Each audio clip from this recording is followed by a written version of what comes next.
সবাইকে আমার প্রণাম জানাই। ভগবানের জীবনী দ্য গ্রেটেস্ট থেকে আলোচনা করব। এটা দ্বিতীয় খণ্ড চলছে এবং আজকে যেটা বিষয় সেটা হচ্ছে মায়া কি, বা মায়া কি আদৌ আছে। আমরা কথায় কথায় বলি ঠিকই যে সবই মায়া। হ্যাঁ, আমরাও এটা কলেজে যখন পরীক্ষা খারাপ হতো তখন বলতাম যে সবই মায়া, কিছুই আর জীবনের দরকার নেই, রেজাল্ট খারাপ হলে বনে জঙ্গলে চলে যাব।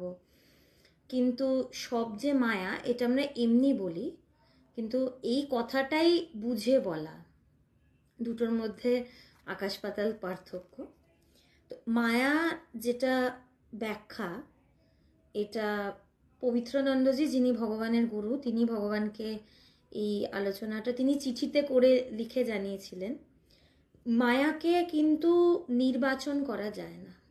মায়ার ঠিক প্রপার কোনো পরিভাষা নেই।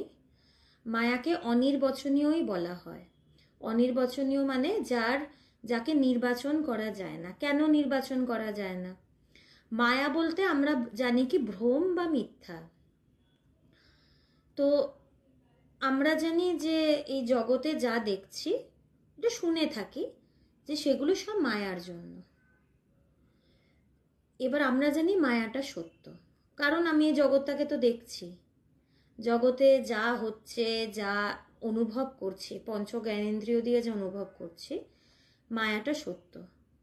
মায়াটা সত্য বলেই জগৎটাকে দেখছি এবং পঞ্চ জ্ঞানেন্দ্রিয় দিয়ে সেই জ্ঞানগুলো লাভ করছি। কিন্তু মায়া আবার মিথ্যা। এখন সত্য বললাম আবার মিথ্যা বলছি। মায়া মিথ্যা কেন? সেই সমাধি হলে বা আধ্যাত্মিক উপলব্ধি হলে সেইখানে মায়ার কোনো অস্তিত্ব নেই। সেখানে ব্রহ্ম ছাড়া দ্বিতীয় কোনো অস্তিত্ব নেই। তাই সেখানে মায়া বলে কিছু নেই। তো একদিকে মায়াকে বলছি সত্য, কারণ জগৎ দেখতে পাচ্ছি বলে। আবার একদিকে বলছি মিথ্যা, কারণ যখন সেই ব্রহ্মের অনুভূতি হচ্ছে, ব্রহ্ম জ্ঞান হচ্ছে, তখন মায়ার নাশ হচ্ছে, চিরতরে নাশ হচ্ছে।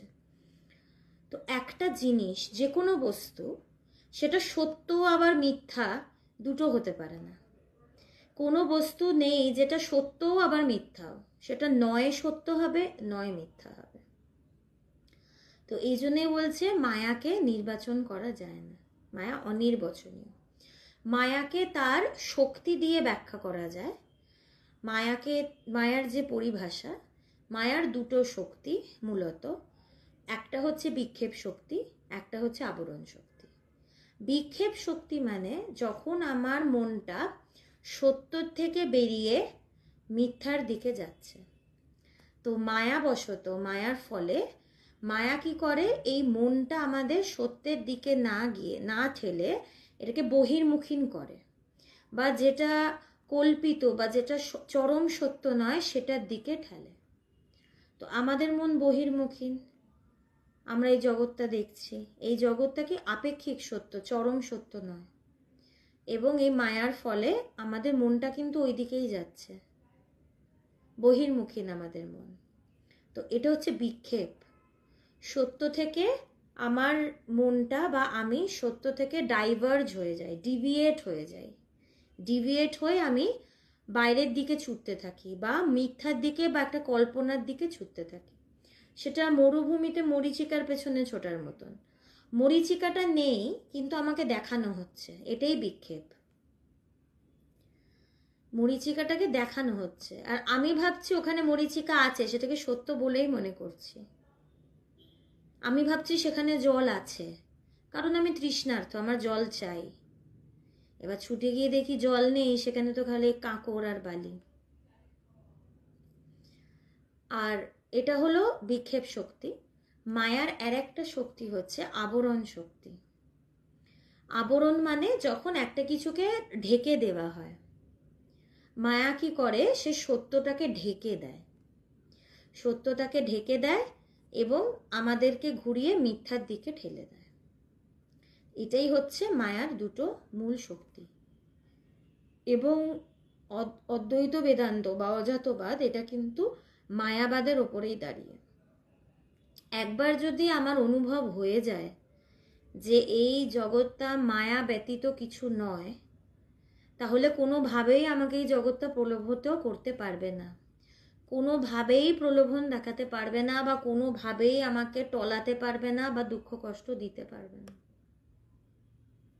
তো এটাই হচ্ছে মায়ার কাজ। কিন্তু মানে শক্তিটা নিয়ে তো কথা বলা গেল, কিন্তু এটাকে নির্বাচন করা যায় না। কারণ একদিকে ব্যবহারিক দিক থেকে এটা সত্য, কারণ জগৎটাকে দেখছি, অনুভব করছি। আবার অনুভবের দিক থেকে সেই চরম জায়গায়, সেই ব্রহ্ম অনুভূতির জায়গায়, সেখানে কিন্তু মায়ার কোনো অস্তিত্ব নেই। তাই এটাকে বলছে অনির্বচনীয়। তো আমার গুরু ভগবান তিনি এই সম্বন্ধেই একটা ব্যাখ্যা করেছিলেন। তো সেই সময় তো তার কাছে অনেক মানুষ আসতো আধ্যাত্মিকতা শুনতে, তো তাদের কাছেই তিনি বলেছিলেন। তো সেটার ভিত্তি করেই আজকে আলোচনাটা।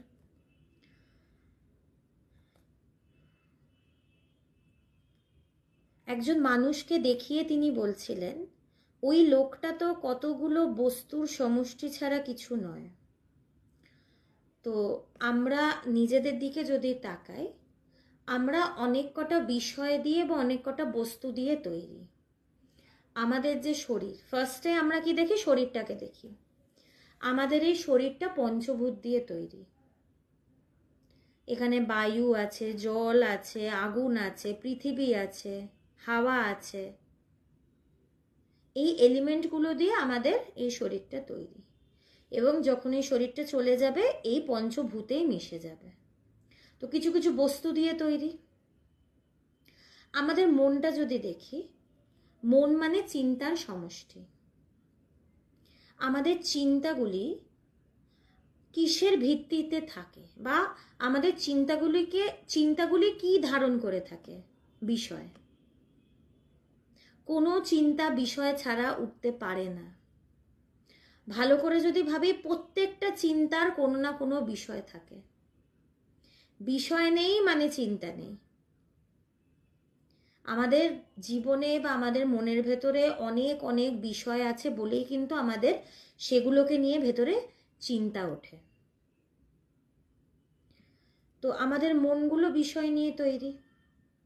বুদ্ধিও কিন্তু কোনো না কোনো বিষয় নিয়ে ভাবে, কোনো না কোনো বিষয়ের গভীরে যাওয়ার চেষ্টা করে। আমাদের যেটা অন্তর্করণ বলা হয়, মন, বুদ্ধি, চিত্ত। চিত্ত বলে একটা জিনিস আছে। চিত্ততে আমাদের যে পূর্ব স্মৃতি বা এক্সপিরিয়েন্স বা সংস্কার, সেগুলো সেখানে স্টোর করা থাকে। তো যদি বলি স্মৃতি, স্মৃতি মানে কি? ঘটনা।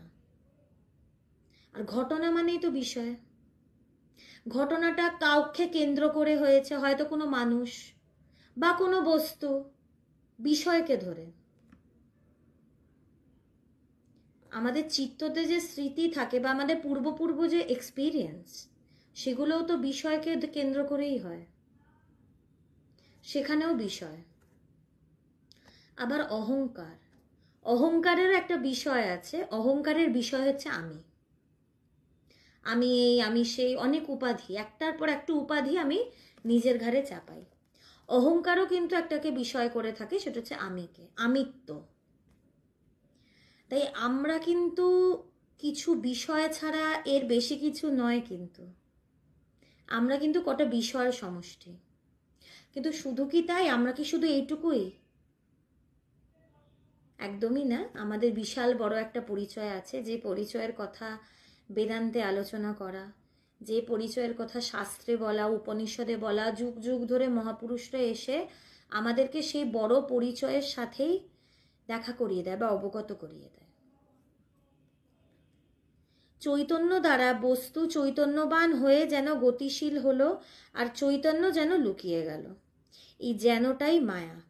চৈতন্য ছাড়া আর কিছুই নেই। চৈতন্য দ্বারা বস্তু চৈতন্যবান হয়ে যেন গতিশীল হলো, আর চৈতন্য যেন লুকিয়ে গেল। এটাকে আরেকটু সহজ করে বলি। আমরা জানি কি, যে আমরা এই চৈতন্যটাকে ব্যবহার করি। আমরা এই জ্ঞানটাকে ব্যবহার করি, এবং ব্যবহার করে আমরা বিভিন্ন বিষয়গুলোকে জানতে পারি। আর আমাদের এই যে প্রত্যেকটা জিনিস আমরা দেখছি, প্রত্যেকটা যে বিষয়, যা বিষয় দেখছি, এই বিষয়গুলোকে কিন্তু কেউ না কেউ প্রকাশ করছে। চৈতন্যই কিন্তু সবকিছুকে প্রকাশ করে, তিনিই কিন্তু প্রকাশক। আমরা বুঝি না, আমরা ভাবি আমার চোখ প্রকাশ করছে, আমি চোখ দিয়ে সবকিছু দেখছি। চোখের পেছনে কিন্তু সেই চৈতন্যই রয়েছে। আমাদের মন, বুদ্ধি, চিত্ত, অহংকার এগুলোর পারে কিন্তু সেই চৈতন্য বা জ্ঞান রয়েছে। সেই চৈতন্যই সবকিছু প্রকাশ করছে। যা প্রকাশিত হচ্ছে আমরা সেগুলোকে দেখতে পাচ্ছি, কিন্তু চৈতন্যটাকে দেখতে পাচ্ছি না।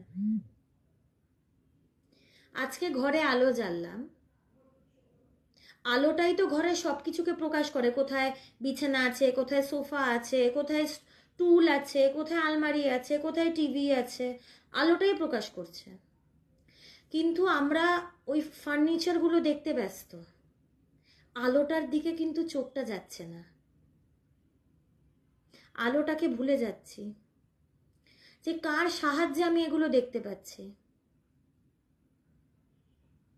একজন যখন মারা যায়, অনেক সময় দেখা যায় না তার চোখটা খোলা, পরে এরম করে চোখটা বন্ধ করে দেয়, কিন্তু চোখটা খোলা, কিন্তু সে কিছু দেখতে পাচ্ছে না। কেন দেখতে পাচ্ছে না? তার চোখটা তো রয়েছে চোখের জায়গায়, দেখতে পাচ্ছে না কেন? ভেতরে সেই চৈতন্যটা নেই তো। চৈতন্যটা থাকলে দেখতো, চৈতন্যটা নেই। তাই শুধু চোখ দিয়ে হয় না, চোখের পেছনে মন কাজ করে, মনের পেছনে বুদ্ধি কাজ করে, বুদ্ধির পেছনে অহংকার কাজ করে। আর এই মন, বুদ্ধি, চিত্ত, অহংকার যে কাজ করছে, এটাকে প্রকাশ করে সেই চৈতন্য। খুব সূক্ষ্ম, কিন্তু বিচার ভীষণ সূক্ষ্ম। আমি রাস্তা দিয়ে গেলাম, পরে আমাকে একজন বলে, কিরে তুই আমার দিকে তাকালি কিন্তু তুই কথা বললি না, হাসলি না। তার মানে কি, চোখটা তার উপরে পড়েছে, কিন্তু মনটা যেহেতু যুক্ত ছিল না আমার এই চোখের দৃষ্টির সাথে, তাই সে আমার মনের ভেতরে, আমি তাকে ধারণ করিনি। তার মানে কি, শুধু জ্ঞান ইন্দ্রিয় থাকলে হবে না, মনের প্রয়োজন। মন যদি যুক্ত না থাকে তাহলে সেই কাজটা হয় না। অনেক সময় বলি না খেয়াল করিনি, খেয়াল করিনি কেন? চোখটা তো তার উপরে গেছে, মনটা তার উপরে যায়নি। মনটাকেও তার উপরে পড়তে হবে, চোখের সাথে সাথে মনটা যায়, তারপরে তার সম্বন্ধে আমি জ্ঞানটা নিজের ভেতরে পাই, যে ওনাকে আমি চিনি, ওনার নাম এই, ওনার আমার সাথে সম্পর্ক এই। এত ফাস্ট হয় আমরা বুঝতে পারি না, খুব ফাস্ট প্রসেস। এটা না যে যাচ্ছে যাচ্ছে, মানে within a split of A second হয়। আমার মন আমার দৃষ্টির সাথে গেল, সেই জ্ঞানটা নিয়ে এসে ভেতরে নিল, তারপরে আমার বুদ্ধি কাজ করতে শুরু করে। হয়তো আমি তাকে দেখছি, তার মুখটা চেনা চেনাও লাগছে, কিন্তু বুঝতে পারছি না সে কে, বুদ্ধি কাজ করছে না। সে কে, সে কোথায় থাকে, কিভাবে চিনি, সম্পর্কে কিরম। বুদ্ধি যখন এগুলো বলে দেয়, ও উনি আমার এই সম্পর্কে, ওনাকে আমি এত বছর আগে দেখেছিলাম, ওনার নাম এই, বুদ্ধি বলে দিল। তারপরে কি হয়, অহংকার কাজ করে, বা তার আগে চিত্ত, স্মৃতি। অহংকারের আগে স্মৃতি, যে ওনাকে নিয়ে আমার কি কি স্মৃতি আছে, সেগুলো যদি খারাপ হয় আমার অহংকার বলবে ওর সাথে আমি কথা বলবো না। স্মৃতি যদি ভালো হয় আমার অহংকার বলবে না, আমি কথা বলবো। এই এত এত প্রসেস হয়, আমরা বুঝতেই পারি না। আমরা বুঝতেই পারি না যে এত লেন্দি একটা প্রসেস হচ্ছে। আর এই সব কিছু যে হচ্ছে, মনের এই কাজ, বুদ্ধি এটা করছে, এগুলো সব কিন্তু প্রকাশ করছে সেই চৈতন্য। এই মন, বুদ্ধি, চিত্ত, অহংকার এগুলোর যে অস্তিত্ব আছে আমার ভেতরে, এগুলো প্রকাশ করছে সেই চৈতন্য বা ব্রহ্ম বা আত্মা বা সেই জ্ঞান। আমরা জ্ঞানকে ব্যবহার করি না, আমরা মনে করি আমরা সেই জ্ঞানটাকে ইউজ করছি। আমরা জ্ঞানকে ব্যবহার করতে পারি না, আমরাই সেই জ্ঞান স্বরূপ। আমরা প্রকাশক, আমরা প্রকাশ্য না।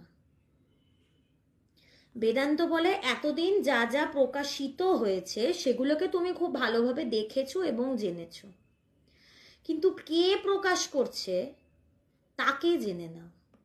তার প্রকাশ ছাড়া তো কিছুই দেখা যাবে না। সূর্য না থাকলে পৃথিবীতে প্রাণই থাকবে না, তাই না? সূর্য আছে বলেই পৃথিবীতে প্রাণ আছে বা পৃথিবী আছে। তাই পৃথিবীটাকে দেখছি, আনন্দ করছি, উপভোগ করছি, কষ্ট পাচ্ছি, ওগুলো তো অনেক পরে। সূর্য যদি না থাকে, এই জ্ঞানটা সেই সূর্যের মতনই। এই জ্ঞানটা যদি না থাকে কিচ্ছু নেই। তাই কে প্রকাশ করছে তাকে তো জেনে নিতে হবে। আলোটা কিরকম, আলোটা কোথায় লাগানো, আলোটা সুইচ কোথায়, সব জেনে নিতে হবে।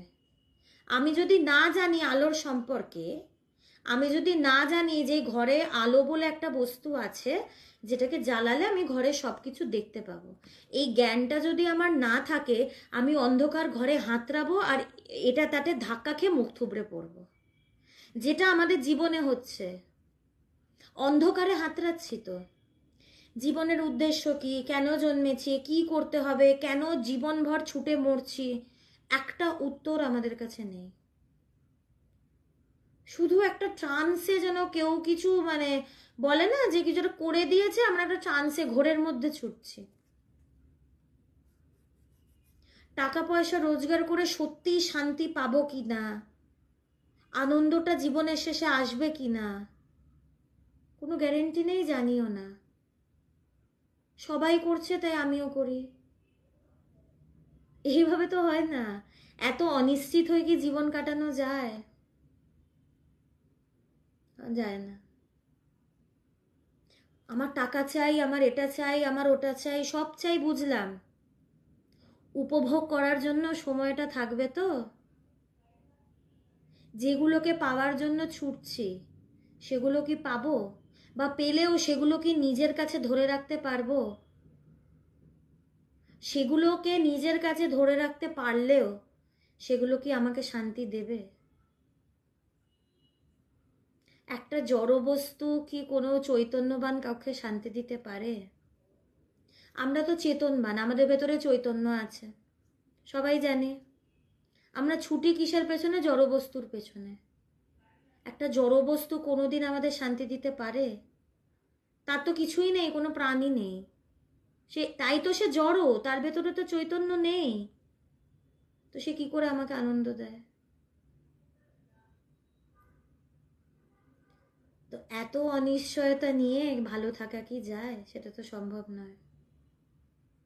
তাই বলছে জেনে নাও, আলোর সুইচটা কোথায় আছে, জেনে আলোটাকে জ্বালাও, তারপরে দেখো ঘরের ভেতরে কি আছে। মুখ থুবড়ে পড়তে হবে না, হাতড়াতেও হবে না, আলোটাকে জেনে নিতে হবে। এই জন্যই আধ্যাত্মিকতা, যে কে প্রকাশ করছে। যে প্রকাশ করছে সে প্রকাশ করে, সে সব প্রকাশ করছে, তারপরে সে লুকিয়ে যাচ্ছে। আধ্যাত্মিকতা কিছুই না, একটা লুকোচুরির খেলা। সে লোকাবে, আমি তাকে খুঁজে বার করব। কোথায়? নিজের ভেতরে। সহজ তো, দৌড়াদৌড়ি ছোটাছুটি কোথাও যেতেও হবে না, সবচেয়ে ইজি। নিজের ভেতরে খুঁজবো কোথায় সেই প্রকাশক, কে দেখিয়ে দিচ্ছে, কে বলে দিচ্ছে। নিজের ভেতরেই খোঁজা। খোঁজ খোঁজ খোঁজ, খুঁজলে পাবি হৃদয় মাঝে বৃন্দাবন। এটা বলছে না টিকিট কেটে ট্রেনে করে বৃন্দাবন যাও, বলছে নিজের হৃদয়ের মাঝেই পাবে, কোথাও যেতে হবে না। এটাই আধ্যাত্মিকতা, এবং এই জন্যই আধ্যাত্মিকতা এত প্রয়োজন। এই জন্যই স্বামীজি বলেছিলেন বনের বেদান্তকে ঘরে ঘরে ছড়াও। বনের বেদান্ত ঘরে ঘরে নেই বলেই ঘরে ঘরে এত ঝামেলা। এই ঘরে ঘরে ছড়ানোর জন্যই ভগবান বেদান্ত সোসাইটি শুরু করেছিলেন। আমাদের ঘরে পৌঁছেছে গুরুর কৃপায়, গুরুর নির্দেশে। তিনি আমাকে দিয়ে হয়তো মাধ্যম করে কোনো কোনো ঘরে পৌঁছানোর চেষ্টা করছেন। মাধ্যম, আমি আমার করার কোনো ক্ষমতা নেই। কিন্তু স্বামীজি কেন বললেন না যে বনের বেদান্তটা বনেই থাকুক, ওটা ঘরে ঘরে কি দরকার? ঘরে ঘরে তো মানুষের টাকা পয়সা আছে, এত বিষয় রয়েছে, সেগুলোই থাক। তিনি বললেন না, বেদান্তটা ঘরে ঘরে দরকার, কারণ এটা ছাড়া ভালো থাকার উপায় নেই। এখন প্রশ্ন, স্বামীজি তো বলেছেন, আমার ঘরে কি বেদান্ত এসছে? আমি কি এটা চর্চা করতে পারছি? যদি না করে থাকি বা না করতে পারি, কেন?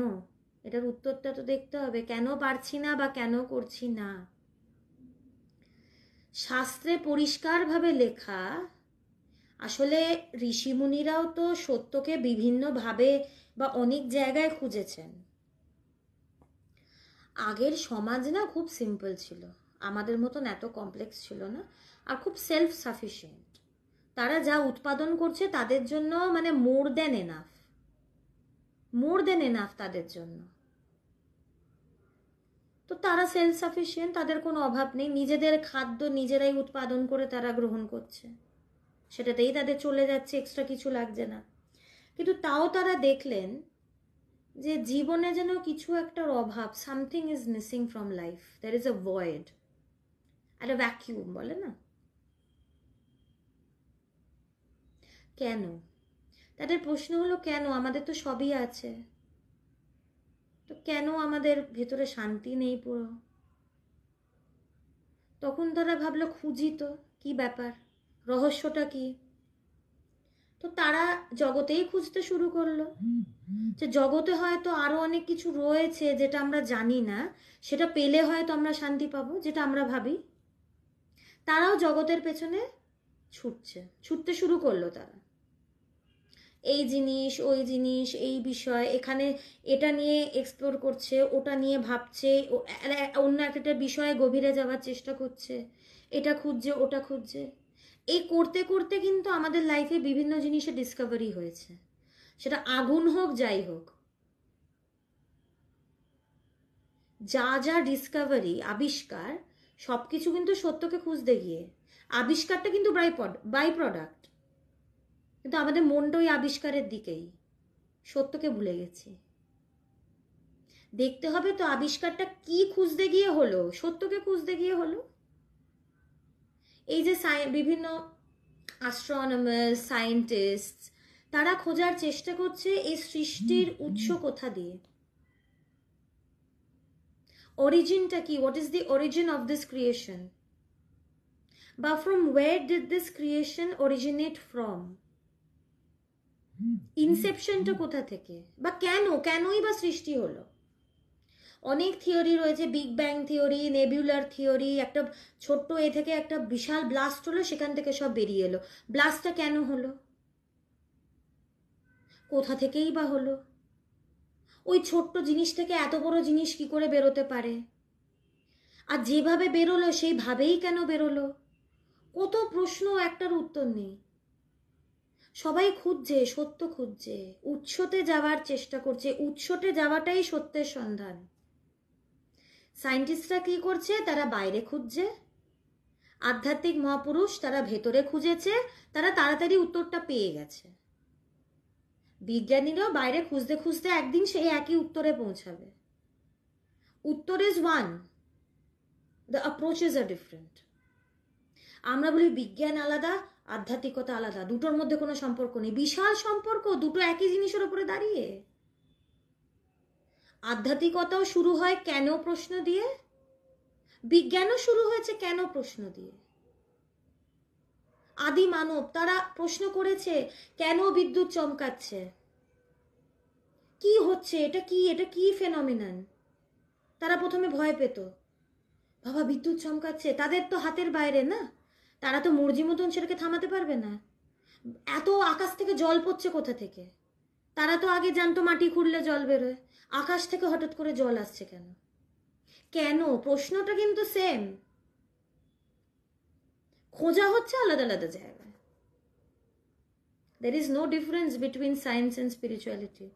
Spirituality is the biggest science that can ever exist.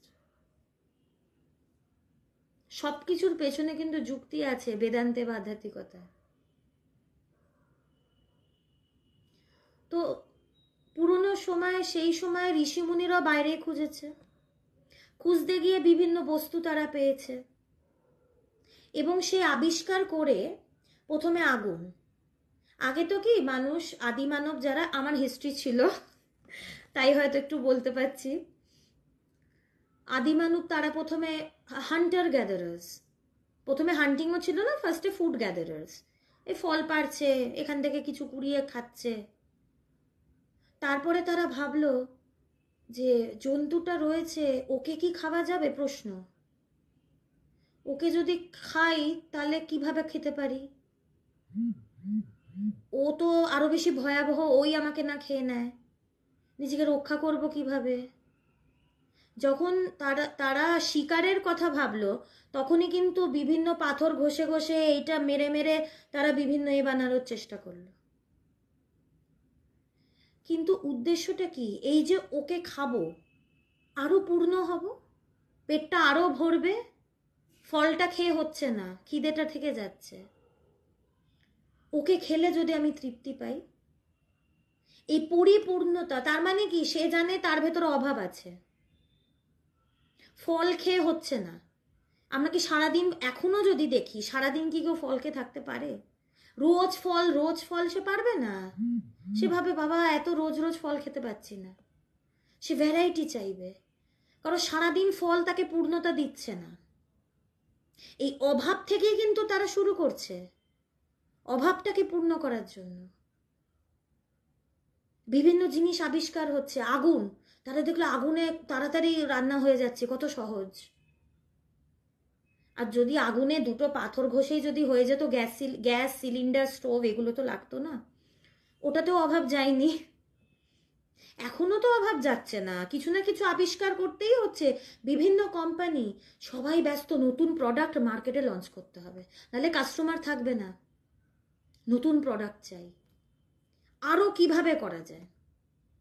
তো সেম জিনিস তারাও জগতে খুঁজতেই শুরু করলো, জগৎটাকে ভালো করে দেখি, কোন বিষয়টা পেলে আমি সম্পূর্ণভাবে আমি আনন্দে থাকতে পারি, কোন বস্তুটা আমি নিজের কাছে পেলে আমি সবসময় শান্তি উপভোগ করতে পারি। এই করতে গিয়ে বিভিন্ন আবিষ্কার, এবং তারা দেখলো সেই আবিষ্কারগুলোতে তাদের জীবনটা কিন্তু সহজ হচ্ছে। ঠাকুরের সময় গরুর গাড়ি ছিল, সে ডিকির ডিকির করতে করতে যাচ্ছে, ঠাকুর মাকে বিয়ে করতে যাচ্ছেন, সে বোধহয় 2 দিন ধরে ধরে যাচ্ছে। আমরা যদি এখনের যুগে যদি গরুর গাড়ি হতো, আমরা তো গালিগালাজ করে শেষ করতাম, আমাদের তখন ধৈর্যই নেই। সামনের গাড়ি স্টার্ট দিয়ে গাড়ি চালাতে একটু দেরি করলেই চিৎকার দিই, বারবার হর্ন বাজায়, এগোন এগোন করে, আমাদের তো ধৈর্য নেই এখন। তাই তো রিল বেরোচ্ছে, 1 মিনিটও লোক ভিডিও দেখতে পারে না, এতটাই অ্যাটেনশন স্প্যান কম, ভিডিও রে উঠে যাচ্ছে, রিল, শর্টস। তো গরুর গাড়িতে হয়নি, কিভাবে আরো তাড়াতাড়ি যেতে পারি, আরো কিভাবে আমার জীবনটা সহজ হতে পারে। আগে মানুষ জাহাজে করে এই দেশ থেকে ওই দেশে যেত, অনেক সময় লাগতো, আর ট্রেনে করেও লাগতো। তখন তো আবার কোলের ট্রেন ছিল, ধোঁয়া ছাড়তে ছাড়তে যেত। বললো না, এটাতেও হবে না, তাড়াতাড়ি পৌঁছতে হবে, তাড়াতাড়ি যদি পৌঁছতে পারি। ফ্লাইট এলো, 2.5 ঘন্টায় পৌঁছে দেবে এপার থেকে ওপার। তো তারা, সেই ঋষিমুনিরা দেখলো কি, তাদেরকে ঋষিমুনি বলা হয়। ঋষিমুনি তাদেরকে কেন বলা হয়? মুনি মানে যে মনন করে। তারা তো সত্যকে খুঁজছে, তারা ভেতরে ভেতরে ভাবছে, মনন করছে কিভাবে সত্যকে পাবে। তো তারা দেখছে এই আবিষ্কারগুলোতে তাদের জীবনের মানটা কিন্তু সহজ হচ্ছে, লাইফটা ইজি হচ্ছে, কিন্তু তাও শান্তি হচ্ছে না। সেটা আমাদের জীবন থেকেও বোঝা যায়। এখন তো আমাদের লাইফ কত ইজি, আমাদের দাদু দিদাদের সময় থেকেও কম্পেয়ার করলে ইজি, তো তার আগে তো আরো কঠিন ছিল। এই করে সেই করে বিভিন্নভাবে কি না কি করে অনেক কঠিন ছিল জীবন। এখন তো অনেক সহজ, সবকিছু সুপার ফাস্ট। আগে সে ব্যাংকে গিয়ে, এই দোকানে গিয়ে, ওই দোকানে, এখন তো মোবাইলে বসে বসে সব পেমেন্ট হয়ে যাচ্ছে, বাড়িতে খাবার চলে আসছে, সব ইজি। কিন্তু মানুষ কেন স্যাটিসফাইড না? এত ইজি লাইফস্টাইল, এত লাক্সারি, এত বিষয়, মানুষ কেন স্যাটিসফাইড না? কেন শান্ত না আমরা? কেন শান্তি পাচ্ছি না? কেন এখনো আনন্দ পাচ্ছি না? কোথায় গিয়ে শেষ হবে? এই প্রশ্নটা আমাদের আসে না, এই প্রশ্নটা মুনি ঋষিদের এসেছিল যে জীবন তো সহজ হচ্ছে, শান্তি তো পাচ্ছি না বাবা। তো তারা ভাবলো জগতে খুঁজে তাহলে হবে না। সত্যের প্রতি তাদের কতটা টান, তারা বলল জগতে তাহলে খুঁজে আর সময় নষ্ট করছি। কারণ জগতের বিষয় পেয়ে যদি শান্তি পাওয়ার হতো, এতদিনে পেলাম না কেন? জীবনের মান তো উন্নত হচ্ছে, সহজ হচ্ছে, শান্তিটা তো হচ্ছে না, তাহলে জগতে খুঁজে হবে না। তাহলে কোথায় খুঁজবো? জগৎটাকে যে দেখছে তার ভেতরে খুঁজি। এতদিন তো যেটা দেখছি সেটার পেছনে ছুটলাম, এখন যে দেখছে সেখানে খুঁজি। নিজের ভেতরে দেখি আছে কিনা। হয়তো শান্তিটা হারাইনি, শান্তিটা হয়তো বাইরে নেই, আমার ভেতরেই হয়তো আছে, আমি জানি না। তারা কি করলেন? খোঁজার পদ্ধতিটা পাল্টালেন। এই যে আমি আলোচনাটা করছি, এটা কিন্তু ভগবানের জীবনীরই প্রথম খণ্ডে এই আলোচনাটা রয়েছে। প্রজ্ঞানন্দজি অপূর্ব আলোচনা ব্যাখ্যা করেছিলেন।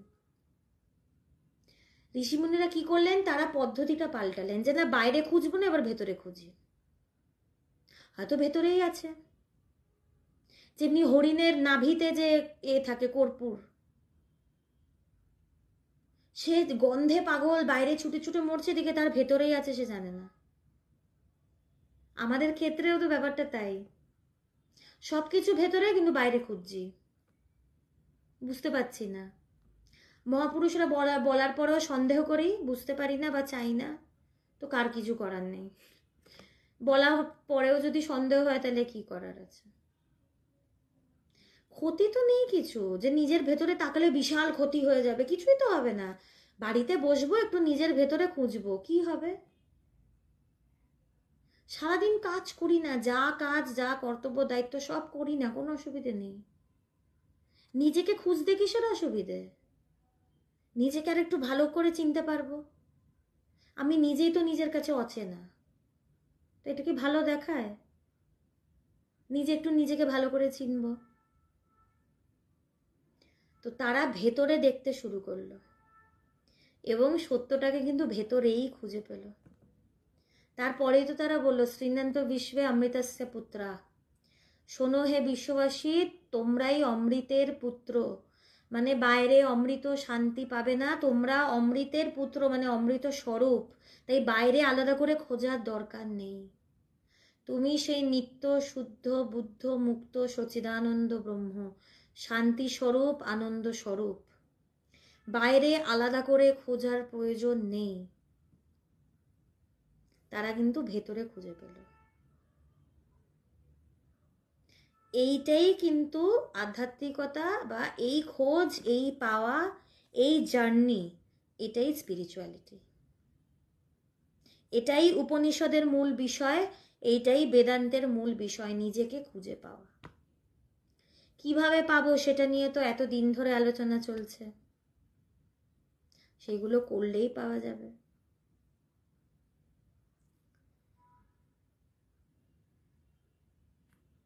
তো এই খোঁজটা করতে হবে, সেই জ্ঞানটাকে খুঁজে বার করতে হবে, সেই চৈতন্যটাকে অনুভব করতে হবে, চৈতন্যটা লাভ করতে হবে, যার দ্বারা আমি সবকিছু করছি বা দেখছি বা বুঝছি বা শিখছি। যে সবকিছুকে দেখাচ্ছে, সে সবকিছুকে দেখিয়ে যেন সেই লুকিয়ে পড়ছে, তাকে দেখা যাচ্ছে না। এর পরেই লিখেছে, এই যে তিনি যেন লুকিয়ে যাচ্ছেন, এই যেনটাই মায়া, এই যেনটাই মায়া। আর আমরা মনে করি কি, যে জ্ঞানটা যখন একটা বিষয়কে ধরে, জ্ঞানটা চঞ্চল হয়ে যায়। এটা ভুল। জ্ঞান স্থিরও না, জ্ঞান চঞ্চলও না। স্থিরত্বও একটা অবস্থা, চঞ্চলতাও অবস্থা, জ্ঞান কোনো অবস্থা না, সেটা অবস্থার পারে।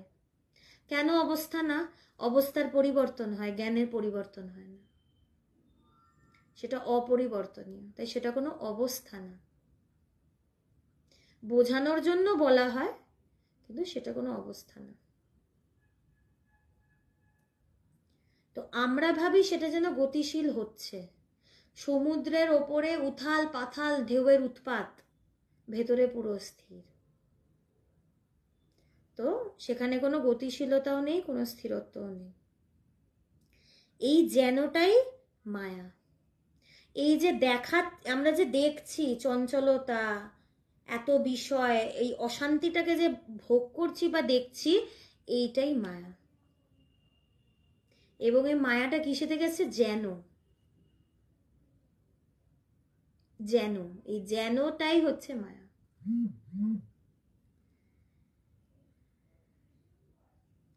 চৈতন্য ছাড়া আর কিছুই নেই। যা কিছু জড়বস্তু তাই চৈতন্য সকাশে চৈতন্যবান হয়। চৈতন্য ছাড়া দ্বিতীয় কোনো বস্তু নেই। জড়বস্তু যা দেখি সেটা চৈতন্যেরই প্রকাশ, সেটা চৈতন্যেরই একটা বহির প্রকাশ। This world is nothing but an apparent projection of our self, that is Atman or Brahman. এই জগৎটা যে দেখছি, এই জগৎটাকে যে দেখছি, এই জগৎটা হচ্ছে সেই আত্মা বা সেই চৈতন্যেরই একটি বহির প্রকাশ, প্রজেকশন, অ্যাপারেন্ট প্রজেকশন, যেন প্রকাশিত হয়েছে, যেন, যেন দেখা যাচ্ছে। যেনটা কিন্তু কোনো গ্যারেন্টি না, আছেই এটা না, যেন দেখা যাচ্ছে। তো অ্যাপারেন্ট প্রজেকশন, এই জ্ঞান বা ব্রহ্ম বা আত্মা, সেটারই বহির প্রকাশ হচ্ছে এই জগৎ। এবং কি জগৎটা চঞ্চল, তার মানে এইটা চঞ্চল না, এটা স্থির। বাইরের জগৎটা চঞ্চল দেখাচ্ছে, আদৌ চঞ্চল না, আমরা ভুল বশত সেটা দেখছি, এটাই হচ্ছে মায়া।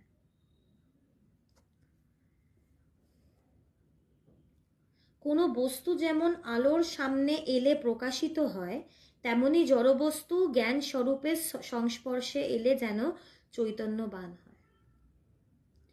তো আলোর সামনে যেটাই রাখবো সেটাই প্রকাশিত হবে, সেরকম এই জ্ঞানের সামনে যাই থাকে সেটাই প্রকাশিত হয়। এই যে মন, বুদ্ধি, চিত্ত, অহংকার, এগুলো দেখতে পাচ্ছি, যত বেশি গভীরভাবে ধ্যান করব তত বেশি এগুলোর অস্তিত্ব বুঝতে পারব। এগুলোর অস্তিত্ব দেখতে পাচ্ছি কেন? এগুলো সেই জ্ঞানেরই কাছে, জ্ঞানেরই প্রকাশ, জ্ঞানের কাছাকাছি। কিন্তু সবাই যখন জড়বস্তুটাকেই দেখে, পেছনে চৈতন্য স্বরূপকে দেখতে পারে না। ওই বললাম, দৃশ্যের দিকে মন বেশি, দেখাচ্ছে কে? সিনেমাটার দিকে তো একবারে ভীষণ মন, সিনেমাটা খুব এঙ্গেজিং, মানে কোনো দুঃখের সিন আসলে আমি কাঁদছি, হাসির সিন আসলে হাসছি, কিন্তু দেখতে পাচ্ছি কিভাবে? পর্দাটা আছে বলে, প্রজেক্টরটা থেকে আলোটা আসছে বলে, নাহলে দেখতে পারতাম না। জ্ঞান যেন বস্তুটাকে জ্ঞানবান রূপে সামনে ঠেলে দিয়ে তার পেছনে লুকিয়ে পড়ে। জ্ঞান যেন বলছে, কিন্তু যেন, এটা কেন যেন বলছে আমরা তো বুঝতে পারছি না। মায়ার জন্য এখন কি এই কথাটা বুঝতে পারছি বা অনুভব করতে পারছি? পাচ্ছি না, তাই বলছে যেন। যার জ্ঞান লাভ হয়ে গেছে তার কাছে তো জ্ঞান লোকাবে কোথায়? সে তো সর্বব্যাপী, পুরোটাই তো তিনি, তার লোকানোর তো জায়গা নেই, টোটালটাই তো তিনি, তিনি কোথায় লোকাবেন? তিনি সবসময় স্বয়ং প্রকাশিত হয়ে রয়েছেন। যতক্ষণ না বুঝতে পারছি ততক্ষণ এই যেন শব্দটা রয়ে যাবে। কিন্তু আসলে তো এক জ্ঞানই আছে, এক চৈতন্যই আছে, তবুও অজ্ঞানী দৃষ্টিতে যেন জড়বস্তুই প্রকাশিত থাকে, চৈতন্য থাকে না। অজ্ঞানীর দৃষ্টিতে জড় বস্তুগুলোই প্রকাশ পায়, সেই চৈতন্য প্রকাশ পায় না, সেই জ্ঞানটা প্রকাশ পায় না। এতদিন যেটা প্রকাশ পায়নি সেটাকেই এখন আমাকে নিজের ভেতরে প্রকাশিত করতে হবে। তাই মায়া কোথায়? ভগবান বলেন যে এই যেনটাই মায়া, যেখানে এক জ্ঞান থাকলেও যেন প্রকাশক চৈতন্যকে সত্য না জেনে মানুষ প্রকাশ্য জড়বস্তুকেই সত্য বলে দেখে। তাই মায়া কোথায়? এই যেন শব্দে। কারণ এই যেন শব্দের জন্য আমি সত্যটাকে না দেখে আমি ভুল দেখছি, আমার ভ্রম হচ্ছে।